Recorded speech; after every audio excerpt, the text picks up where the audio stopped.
Amados hermanos, que el Señor les siga bendiciendo. Continuamos con nuestro curso de Introducción a la Teología. Hoy la materia es amartología. Estamos en la hora 12 de nuestro manual. El tema es el pecado. Como tarea tenemos nada más el tema del hombre y el pecado. Recordemos que las tareas pueden ser muy breves, nada más de una página, tamaño carta, para introducirnos al tema, para hacer una investigación de lo que estamos viendo. El tema de la amartología es interesante porque es una palabra que viene directamente del vocablo griego amartía, que significa errar al blanco. Entonces, cuando en la cultura griega alguien cometía el error de no acertar en un deporte de precisión, se decía que cometía una amartía, erraba al blanco. Entonces, de ahí viene nuestra definición en español de pecado. Entonces nosotros decimos por eso que la materia de amartología es el estudio del pecado, concepto bíblico acerca del pecado. Y vamos a ver varias situaciones. Dice que el vocablo amartía es errar en el blanco, como citábamos. El Nuevo Testamento es una palabra muy común que enfatiza el estado del pecado, del cual surgen las acciones pecaminosas. Entonces, una primera lección sobre el pecado es que realmente hay un estado en el hombre de pecado del cual se derivan nuestros pecados. Decimos que el hombre realmente es pecador y dado que tiene esa condición de pecador, comete pecados. Y no se da la idea a la inversa de que porque comete pecados es pecador. Realmente la raíz del pecado está en el corazón del hombre. El punto 1 que tenemos en nuestra lección dice que el pecado es universal. Es el estado de la condición universal del hombre. Isaías 53:6 dice, todos nosotros nos descarriamos como ovejas, cada cual se apartó de su camino. Entonces, desde la caída con Adán y Eva, que nos heredan la naturaleza pecaminosa, decimos que todas las personas nacemos en pecado. Nacemos con la capacidad de cometer pecado, con la inclinación al pecado, y esto es universal. No hay nadie que pueda decir que no es tentado por el pecado, que no está en pecado, hasta que Jesús llega y nos da la salvación y batallamos con el pecado para poder amortiguar esa naturaleza. Todas las personas necesitamos un Salvador. Romanos 3:10 dice, como está escrito, no hay justo ni aun uno. Entonces, este versículo realmente lo que está diciéndonos es que no hay nadie que pueda decir que no comete pecado. Todos nosotros somos injustos. No hay ninguna sola persona justa. Posiblemente en la niñez, cuando tenemos un contacto apenas con las situaciones alrededor, empezamos a notar que hay cosas buenas y cosas malas, pero en nuestro corazón siempre va a estar surgiendo la naturaleza de la injusticia. Dice la palabra que ni siquiera hay justo uno solo. Entonces todos los hombres estamos equivocados con el pecado, estamos errando porque tenemos esa condición. Romanos 3:23 dice, por cuanto todos pecaron y están destituidos de la gloria de Dios. Entonces, el libro de Romanos, que habla muy fuerte del pecado y de la salvación también, dice, parece que complementa lo que dice el 3:10, dice, por cuanto todos pecaron, están destituidos de la gloria de Dios. Entonces, dado que todas las personas cometemos pecados, no estamos en la gloria de Dios. No estamos en comunión con Dios. El hombre está enemistado con Dios. Hay personas que piensan que están neutrales, pero realmente no estamos neutrales. Estamos como una enemistad en nuestro corazón en contra del Señor. Y eso nos destituye de la gloria de Dios. Así es como desde Adán y Eva, que Dios les destituyó del Edén, nosotros estamos destituidos de la gloria de Dios por el pecado que es en nuestro corazón. Dice 1 Juan 1:8, si decimos que no tenemos pecado, nos engañamos a nosotros mismos y la verdad no está en nosotros. Entonces, aquí el apóstol Juan está hablando directamente de que si alguna persona pretende decir que no tiene pecado, porque sí existen muchas personas que dicen que no cometen cosas graves. Mucha gente piensa que ser más o menos promedio en la conducta de las demás personas hace que no seamos pecadores. Dicen, yo soy como cualquier persona, tengo errorcitos, pero no soy un pecador. Y realmente eso es hacer una gran mentira, porque sí lo tenemos el pecado en nuestro corazón. Y primera de Juan desarrolla todo el tema también del pecado y habla de que sí es universal y no podemos decir que no tenemos pecado. Nos engañaríamos a nosotros mismos al decir que no tenemos pecado. Y es muy enfático. El apóstol Juan dice, nos engañamos y la verdad no está en nosotros. Entonces, cuando una persona dice que no tiene pecado, que no es pecador, que no es tan malo como otros, realmente está viviendo una mentira y pretende que esa mentira la crean los demás. Entonces, el punto 1 lo entendemos, el pecado es universal. El segundo punto que tenemos de nuestro material es que el pecado es un poder que somete al hombre. En Romanos 3:9 dice, todos están bajo pecado, del término griego hipo o upo, que es acusativo, y bueno, se traduce como dependiente de, en sujeción a o bajo control de. Entonces aquí la palabra, que es muy específica en el idioma original en que se escribió, nos habla de que toda la humanidad está muy sujeta a la condición del pecado.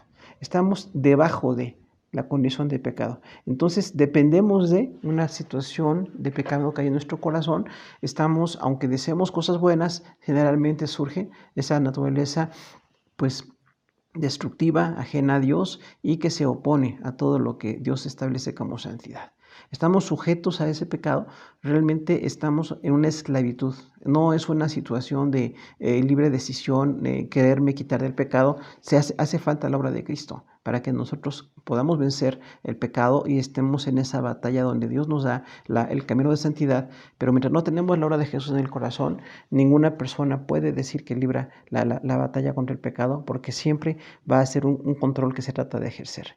Dice, bajo el control de. Entonces, este término acusativo hipo o upo realmente dice que estamos bajo el control del pecado.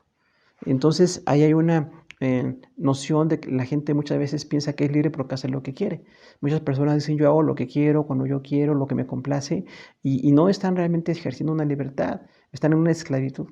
La persona está esclava en su pecado y es tan dependiente del pecado que piensa que está teniendo libertad de hacer las cosas, pero no tiene libertad. Literalmente siempre está cometiendo pecados y está sujeta a esa condición. Dice Romanos 6:14, el pecado no se enseñoreará de vosotros. Esto es la absoluta posesión y dominio. Entonces, en el 6:14 de Romanos, dice también el apóstol Pablo allí que el pecado no se va a enseñorear. Cuando nosotros tenemos a Jesús en nuestro corazón, empieza a quitarse el señorío del pecado, de lo que nosotros somos, y entra el señorío de Jesús. Pero tenemos entonces que el texto describe claramente que las personas están bajo el señorío del pecado. La persona sin Cristo está bajo el señorío del pecado. La persona con Cristo está bajo el señorío de Dios. Entonces ahí hay una absoluta posesión y dominio del pecado en el corazón de las personas. Dice Romanos 7:20, sino el pecado que mora en mí. Aquí entendemos que se ha introducido, habita en el centro del corazón del hombre. Entonces, continúa Romanos. Todos los textos del pecado que tenemos aquí están en el libro de Romanos, pero en el 7:20 dice, el pecado mora en mí. O sea, está habitando en mí. El pecado habita literalmente en mi corazón. No es una mala idea que me llega a veces, no es algún día que quizás tengo pues una debilidad personal, es constante. La habitación del pecado está en nosotros. Sin Cristo en nuestro corazón, el pecado está habitando en nosotros, está morando dentro en nosotros, ¿no? Entonces, no es una situación casual, es una condición de pecado que tenemos nosotros. Está habitando el pecado en el centro del corazón del hombre. Y recordamos que el corazón va muy relacionado con la idea del alma, muy en lo profundo del ser humano, así como es profundo el alma, también el corazón, que es profundo, que habla de lo más recóndito de los seres humanos, dice, el pecado está morando en mí. Romanos 6:17 dice que somos esclavos del pecado. Entonces, toda esta noción de que el pecado no es una situación ocasional, no es una situación temporal, sino que es una situación totalmente habitual, es una situación de continuidad de acciones de pecado que están surgiendo en nuestro corazón, somos esclavos del pecado. Entonces aquí Romanos 6:17 nos aclara aún más la idea de estar bajo el control, de que se enseñorea de nosotros, que mora en nosotros, y dice, estamos esclavos del pecado. Entonces, cuando una persona escucha el Evangelio, tiene que saber que está esclavizado con el pecado. No tiene esa libertad que pretende. La pretendida libertad que tenemos es una esclavitud, porque realmente estamos siempre haciendo lo que el pecado dicta en nuestro corazón. Entonces, ahí usa la palabra griega doulos, que es esclavo, un esclavo para cumplir los deseos de su amo. Entonces, la persona que está sin Cristo está esclavizada con el pecado. Son esclavos del pecado. No es una situación agradable y realmente se tiene que tener al Señor en el corazón para discernir que estamos bajo el pecado. Vamos a ver algunos términos que describen el pecado y vamos a hablar de cómo hay algunos sinónimos de lo que es el pecado en la palabra del Señor. Y la primera de ellas es rebelión. Rebelión es una determinación voluntaria de ir en contra de las leyes establecidas por Dios, según 1 Samuel 15:23, donde dice, porque como pecado de adivinación es la rebelión y como ídolos, idolatría, la obstinación. Entonces, realmente todo pecado es una rebelión en contra de Dios. Por eso el que castiga es Dios. El que dio la solución al pecado es Dios. Jesús vino a morir por nosotros. El Padre envió a Jesús. El Espíritu Santo sostuvo el ministerio de Jesús para que nos diera la salvación, porque realmente nosotros somos todos rebeldes. Tenemos una continua rebeldía en contra de las cosas de Dios. Y el pecado siempre es muy similar, porque hay quienes a veces lo quieren clasificar, ¿no? Dicen que hay pecados más leves y otros más graves. Vamos a hablar hoy del pecado imperdonable, porque dice eso la palabra del Señor. Pero realmente todo pecado sería algo grave. Adivinación, usted sabe. Cualquier persona que busca una relación espiritista, alguien que le adivine el futuro, alguien que le adivine algo, es igual que la rebelión. Igual que los ídolos, igual que inclinarse ante imágenes o hoy ante cualquier otro tipo de valor que tenemos como ídolos, no hechos físicamente, pero mucha idolatría en el corazón de la gente. Pueden ser personas, pueden ser bienes económicos, pueden ser situaciones o circunstancias. La gente tiene sus ídolos. Y la idolatría es igual a la obstinación. El que se inclina ante un ídolo es igual que el necio. Entonces, tan es malo adorar ídolos como malo es ser necio. Y muchísima gente de veras somos muy necios. La segunda descripción que tenemos aquí respecto al pecado es transgresión. Transgresión es delito o infracción de la ley de Dios. Primera de Juan 3:4 dice, todo aquel que comete pecado infringe también la ley, pues el pecado es infracción de la ley. Entonces, un pecado es una transgresión, es traspasar los límites que Dios nos ha dado para que vivamos en santidad y empezamos a cometer esos delitos en contra del Señor. Son delitos o infracciones en contra de la ley de Dios. Y aunque la gente muchas veces no conoce la ley de Dios en la palabra, sí tenemos una ley de la conciencia en nuestro corazón que nos dicta que las cosas que hacemos son malas y esa conciencia también nos va a acusar en algún momento de que lo que hicimos estaba mal. Pero ya los cristianos entendemos entonces que hay una infracción a las leyes de Dios y cuando cometemos pecado estamos entonces traspasando esas leyes del Señor. Estamos siendo infractores delante de Dios. La tercera definición de pecado es maldad. Maldad es corrupción general del hombre. También se puede traducir como perversidad. Según Hechos 8:22 dice, arrepiéntete pues de esta tu maldad. Ahí los apóstoles están tratamos de corregir a Simón el Mago, un hombre que pensaba que se podían comprar con dinero los dones del Espíritu Santo, y le dicen, vemos que estás en una gran maldad, estás sumido en maldad. Y es algo interesante notar que dice que este hombre ya había recibido a Jesús, ya estaba con los creyentes de esa zona, siguiendo a Jesús. Entonces el pecado continúa en nuestro corazón. Por eso tenemos que estar discerniendo con la palabra nuestro pecado, estar orando para que se quite esa corrupción y esa perversidad. Porque realmente el pecado corrompe todo. La gente piensa que como tiene cierto deleite, el pecado siempre se relaciona con deleites, parece que es algo muy agradable, pero finalmente trae corrupción y es una perversidad. Entonces, corrupción porque es algo que está mal, algo que echa a perder lo que está bien, y perversidad porque es una desviación. Perversidad es eso, desviación de las cosas de Dios. Tenemos una definición más respecto al pecado y es iniquidad, inciso D. Iniquidad es de la palabra griega anomía, que significa literalmente sin ley. Nomos significa ley y anomía es no ley o estar sin ley. Entonces la iniquidad es el deseo de instalar al yo y no a Dios en el centro de nuestra vida. Todas las personas que estamos en pecado tenemos al yo en nuestro corazón. No es Dios el que está en nuestro centro del corazón, estoy yo. Están mis deseos, están mis intenciones, están mis proyectos y no está Dios en el centro de mi corazón. Entonces, por eso dice que es una anomía, es una iniquidad. Ahora, también dice 1 Timoteo 2:14, quien se dio a sí mismo por nosotros para redimirnos de toda iniquidad. Entonces, ahí Pablo también está diciendo que realmente el Señor Jesús se dio para quitarnos la iniquidad. Dice para redimirnos, o sea, para comprarnos de toda iniquidad. El pecador tiene que ser comprado por la sangre de Jesús, tiene que ser lavado por la sangre de Jesús y entonces discernimos la iniquidad que hay en nuestro corazón. Pero las personas que no tienen al Señor no disciernen y piensan que están bien porque la maldad no la pueden detectar. No hay discernimiento de la maldad. Los creyentes tenemos que estar creciendo en ese discernimiento. El inciso es injusticia, adiquía. Entonces ahí literalmente es una actitud que se niega a cumplir su deber para con Dios y con los hombres. Entonces sí, el ser injusto también es pecado. Las personas sabemos qué es justo para con Dios, la santidad, la consagración, lo que Dios demanda, eso es justo. ¿Qué es justo con los que me rodean? Pues lo que yo tengo que darles a ellos, sus pagos, lo que a cada quien le corresponde, lo que cada quien tiene por ley, y a veces yo soy injusto. y no quiero ni darle a Dios lo que corresponde, ni a los hombres tampoco.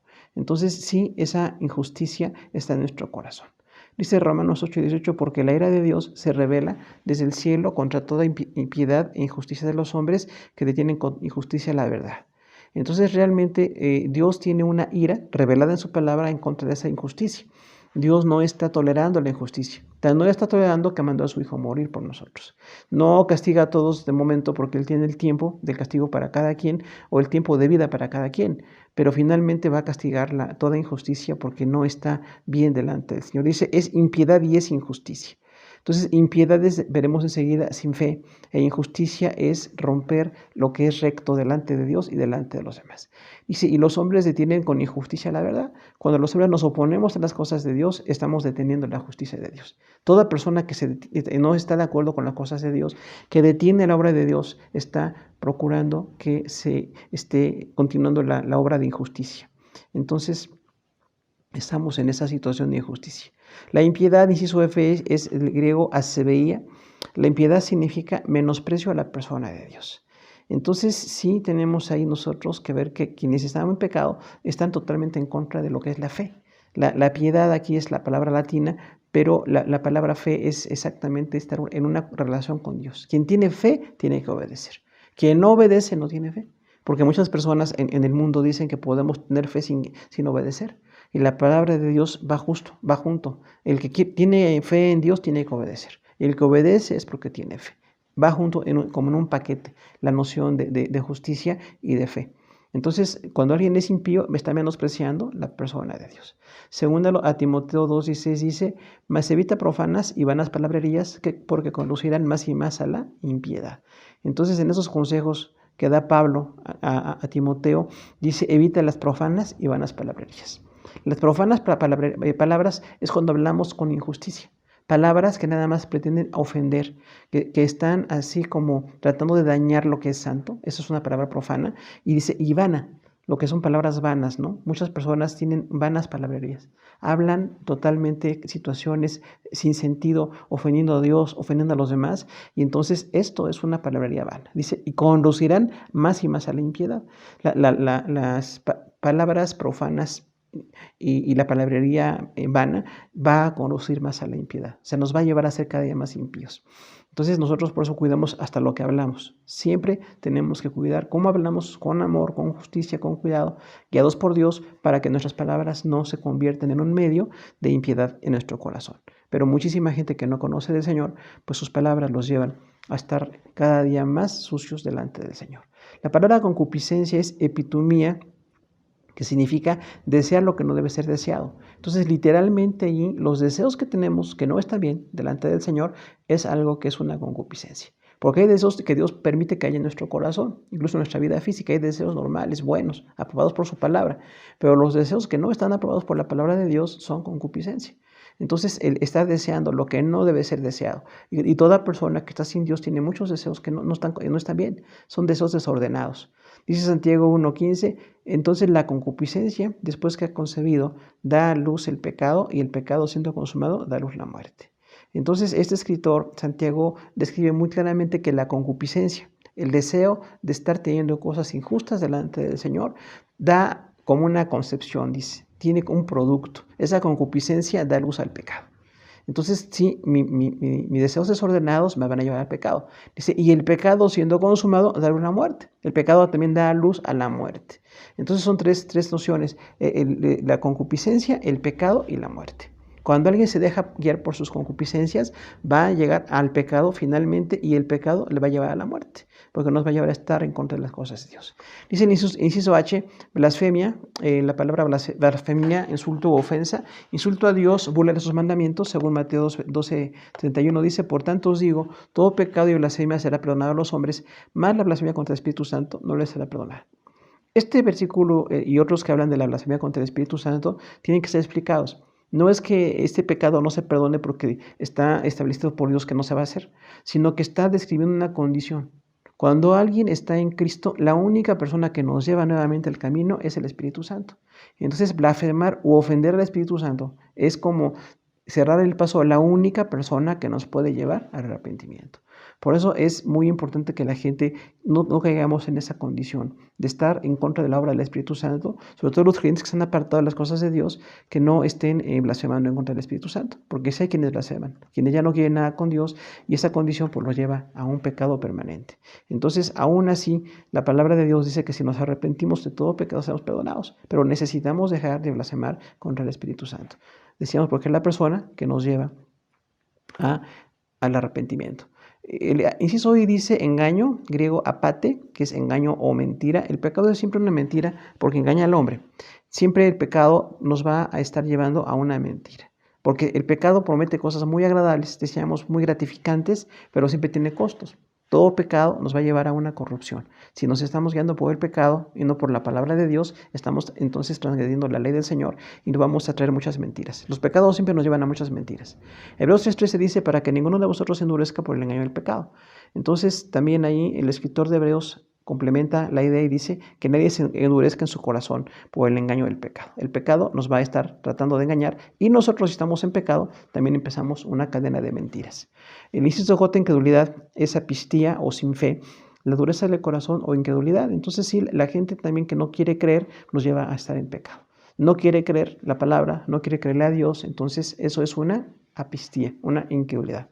Dice Hebreos 3:12, mirad, hermanos, que no haya ninguno de vosotros corazón malo de incredulidad para apartarse de Dios vivo.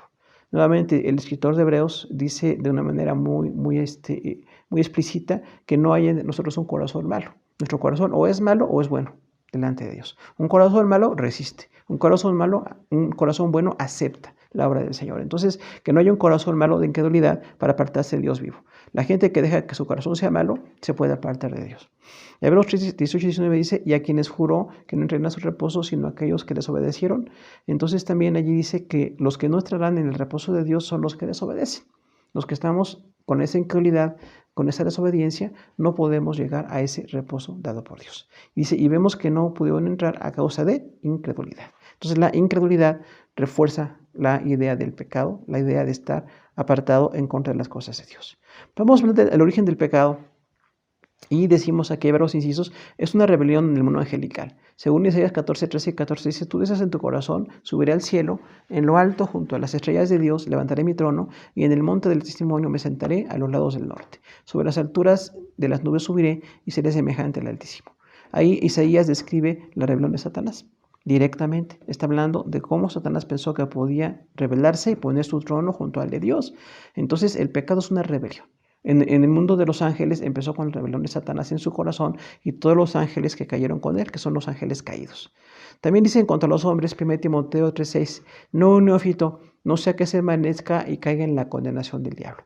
Cuando habla de los que queremos ver a Dios, dice que no sean nuevos en la fe, porque los nuevos en la fe muy fácilmente podemos caer en la vanidad. Podemos creer que somos muy especiales, que somos mejores que otros o incluso mejores que Dios.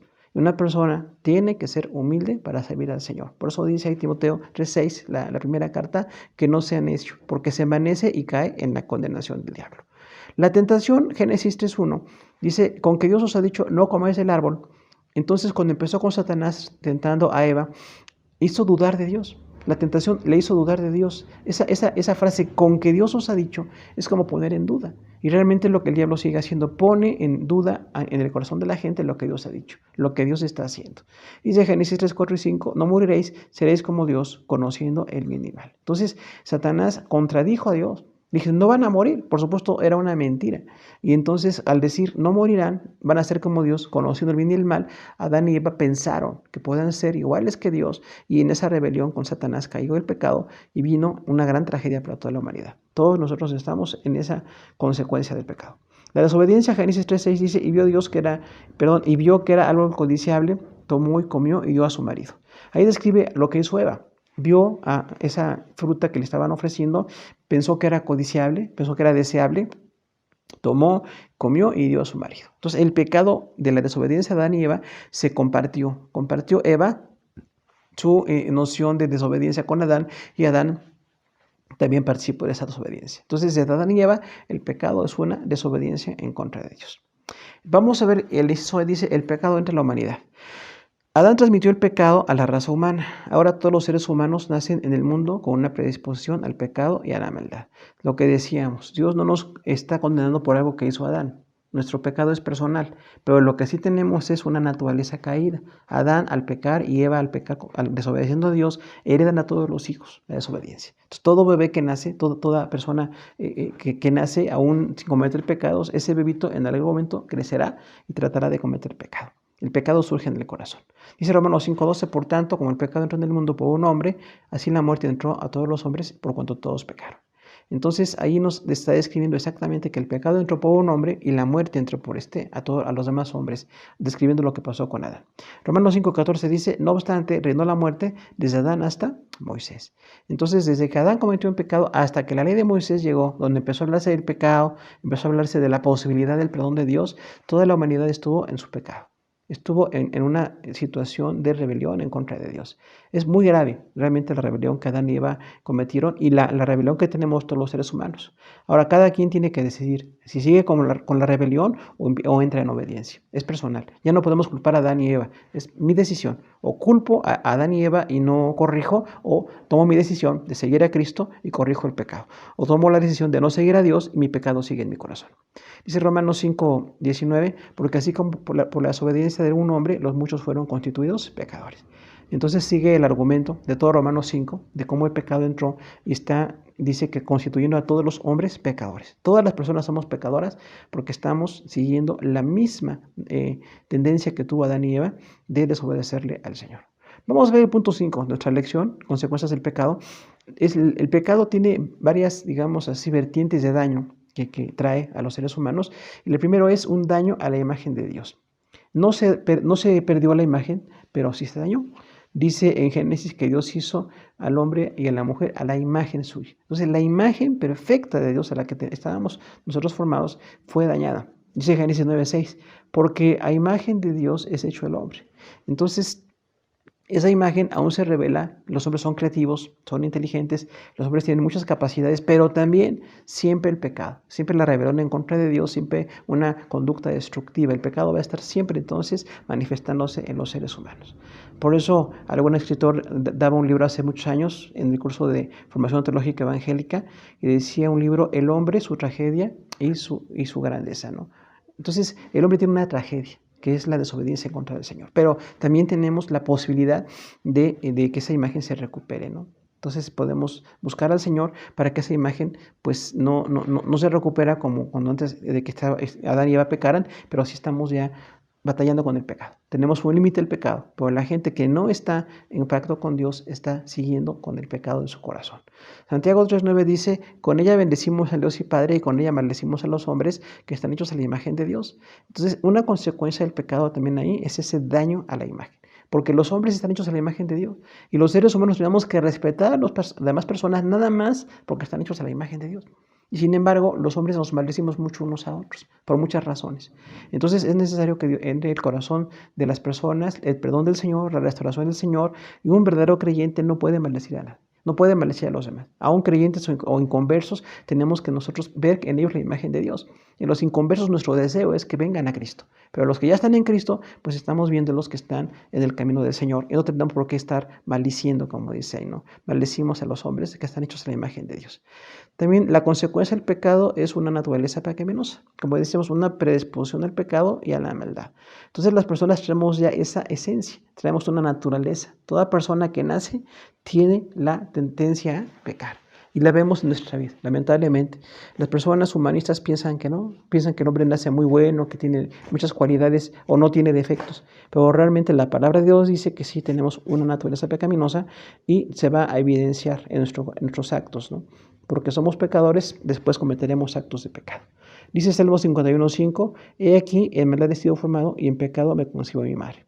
Un gran salmo de David, de cuando empezó a restaurarse delante del Señor por sus grandes pecados, Salmo 51, habla mucho del pecado y las consecuencias de él, y él dice, yo fui formado en maldad. O sea, desde que yo empecé a formarme como persona, tenía ya una maldad. Esa maldad me llevó a cometer pecados muy graves, ¿no?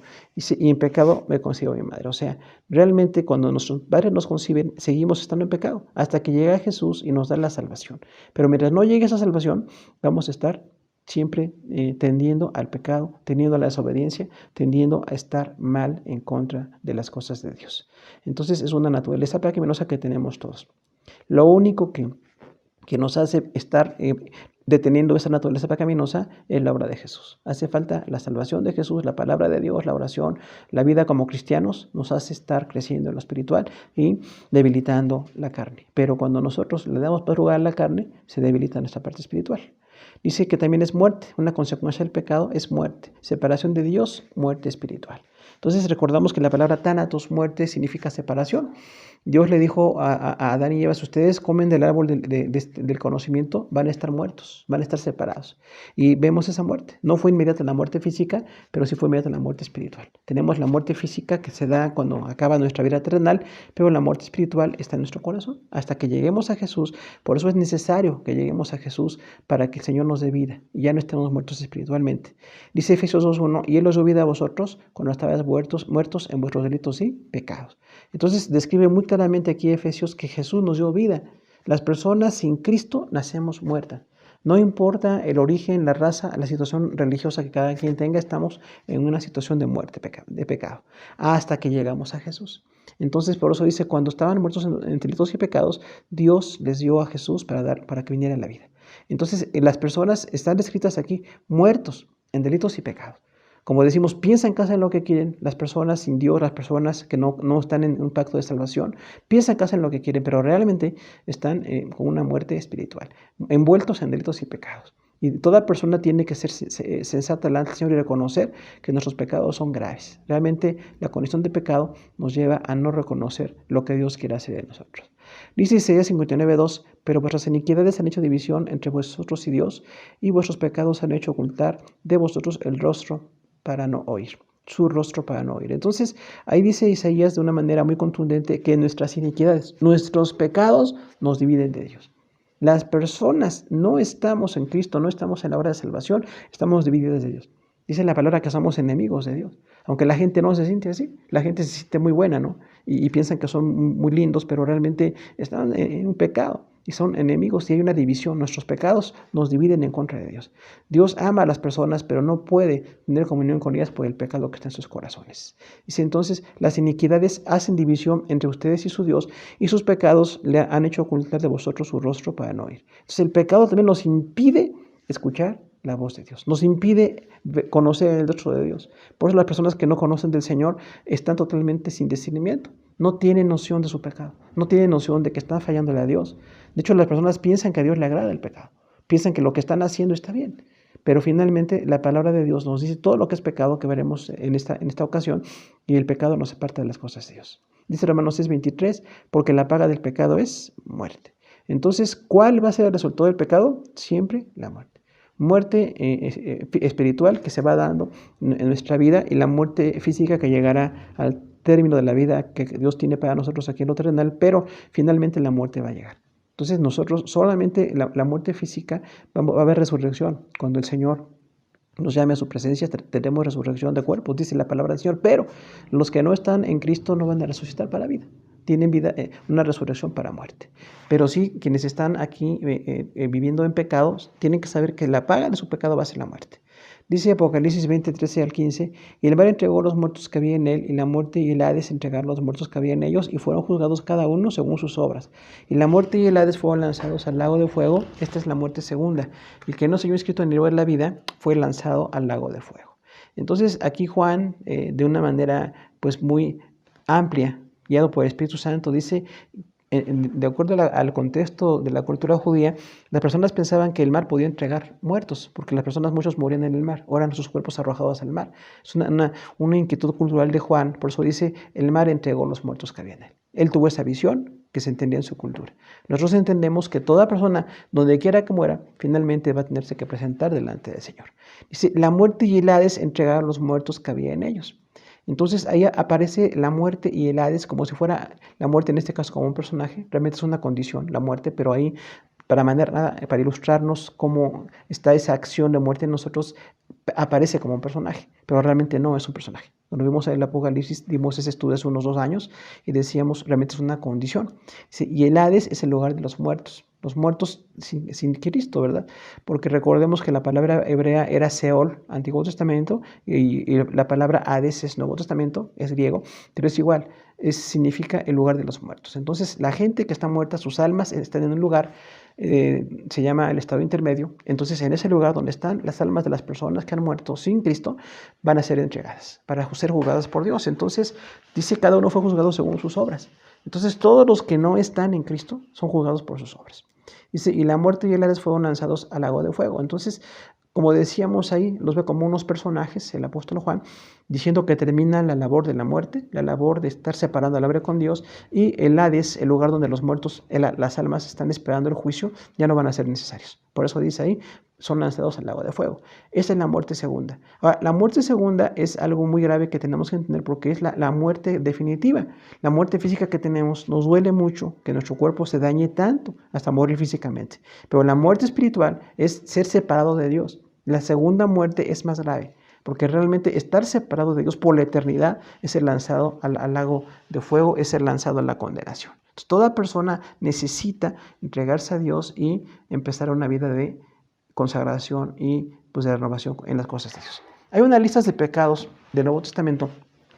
Vamos a citarlas para que tengamos completo nuestro concepto. Dice Romanos 1, de 29 al 31, están atestados de toda injusticia, fornicación, perversidad, avaricia, maldad, llenos de envidia, homicidios, contiendas, engaños, malignidades, murmuradores, detractores, aborrecedores de Dios, injuriosos, soberbios, altivos, inventores de males, desobedientes a los padres, necios, desleales, sin afecto natural, implacables y sin misericordia.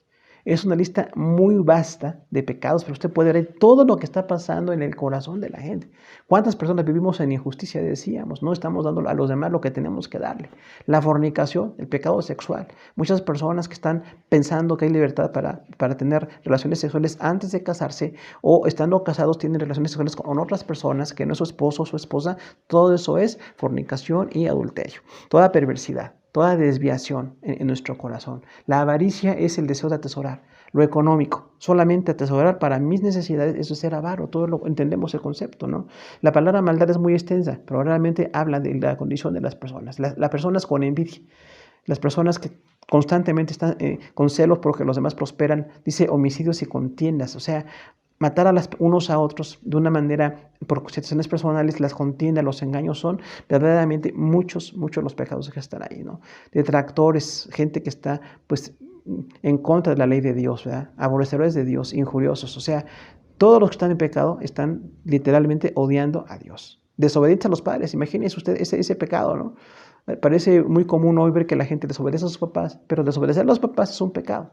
Según Apocalipsis dice ahí. Entonces hay que obedecer a los papás y que tengamos un afecto natural, un afecto de santidad por lo que tenemos de relaciones humanas, como cónyuges y padres e hijos, a eso se refiere.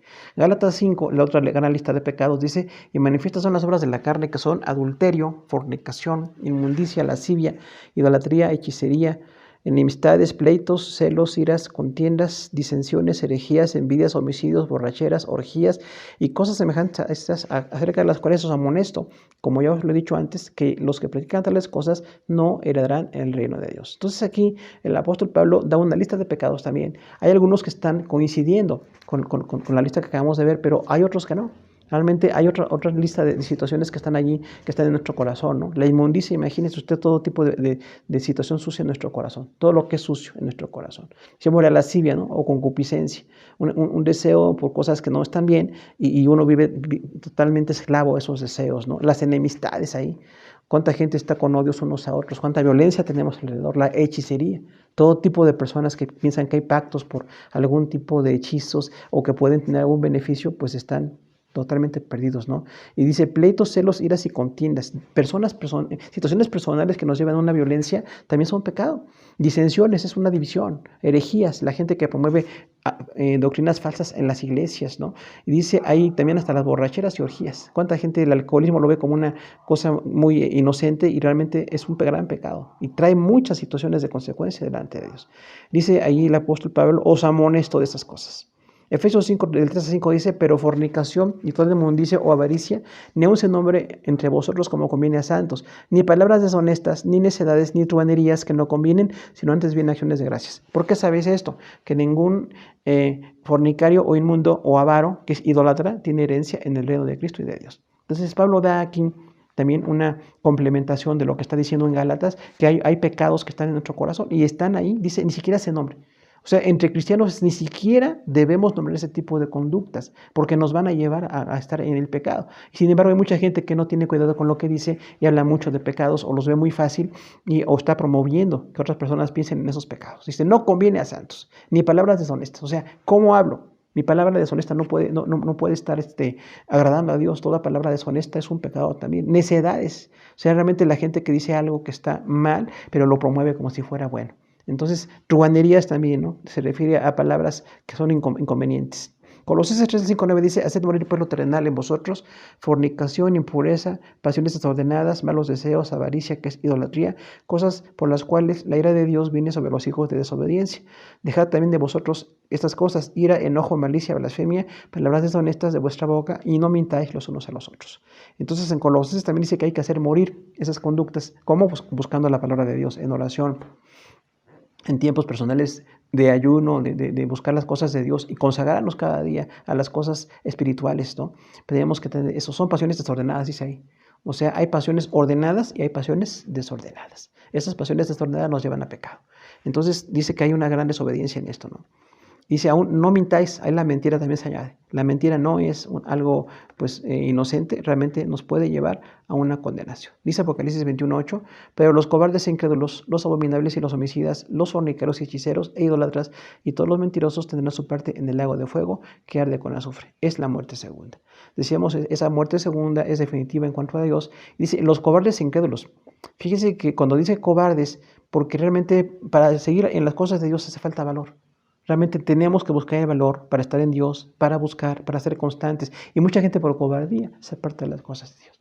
Prefiere no ser de los valientes que luchan, que se reúnen, que evangelizan, que están en las cosas de Dios y se vuelven cobardes. Entonces realmente, por eso viene aquí la cobardía como un pecado. Dice, cobardes e incrédulos. Entonces un cobarde llega a ser también incrédulo, ¿no? Abominables es gente que causa asco, eso es lo que significa, ¿no?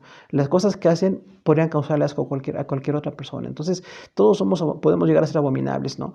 Dice también ahí, aún los hechiceros, o sea, otra vez la idea de situaciones espiritistas que nunca tienen nada de bueno hacia nosotros, ¿no?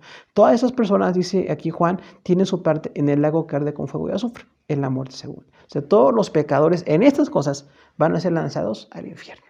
Entonces, esto es el estudio de la martología que tenemos. Realmente la palabra de Dios es contundente y tenemos que buscar, los que estamos en Cristo, ir quitando todas esas conductas de nuestro corazón y quienes no están en Cristo, pues invitarles para que conozcan las cosas de Dios. Hermanos, gracias por su atención a esta lección 12 de amartología. Que Dios los siga bendiciendo.